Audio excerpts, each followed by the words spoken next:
A missional church, for example, is characterized by a great deal of respect for people who don't believe. In other words, a missional church understands what it's like not to believe. And that permeates everything, every meeting. We understand what it's like not to believe. We understand the problems people have with the church.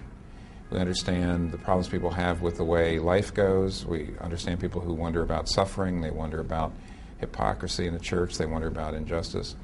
So because we understand that, the way the preaching goes, the way conversations happen in small groups, non-Christians can be there and not be offended by all the cracks about non-Christians, or not offended by statements about homosexuality, statements about other religions. They're not offended, and secondly, they're not totally confused. Because instead of just using evangelical subcultural jargon, we're always, in all of our conversations, everything from the education to the worship service to the preaching, we're always connecting the gospel to baseline cultural narratives, problems, hopes, aspirations. When non-Christians come in, they see that we inhabit the same world. We read the same magazines. We're struggling with the same issues in the neighborhood. They see that we're really being Christians in the same world that they live. And that has to, there's an awful lot of evangelical churches where a non-Christian comes in, they can't understand the jargon. They see an enormous us-them mentality. You know, there's us good people and there's you bad people. All of the things that are obsessing the Christians that they talk about are not the issues in the neighborhood. They're not the issues in the Christians are not concerned about the common good. They're really just concerned about their tribe. So when a non-Christian comes in and they hear all this talk, they're confused or offended and they're out. That's not a missional church.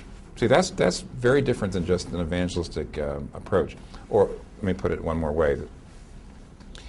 One of our church planters from here who was trained here started a church in Berlin.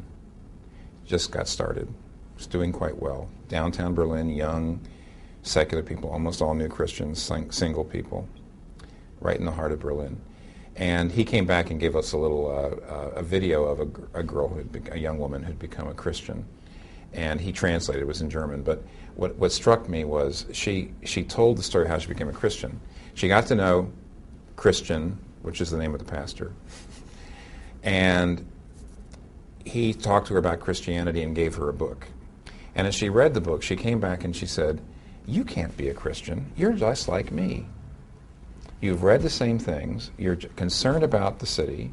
You're concerned about you're just like, you can't be a Christian. You're just like me. Christians aren't like me." And then she said, "But then I realized you are a Christian and you're just like me, so maybe I could be a Christian." Now, in other words, she saw that he had similar sensibilities. He was truly German. He was young. He was hip, actually. But he was also concerned about the same problems she was in the world, and he was addressing them with Christian resources. And I think an awful lot of non-Christians listen to Christians talking about the problems of the world, and they're a whole different set of problems. They don't hear Christians concerned about the same problems they're concerned with.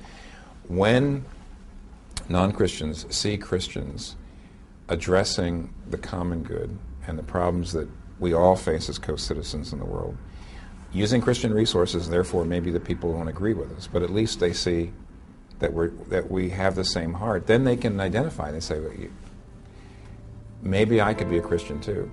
But honestly, I think most non-Christians, when they see what Christians are obsessed with, they can't even begin to relate to them.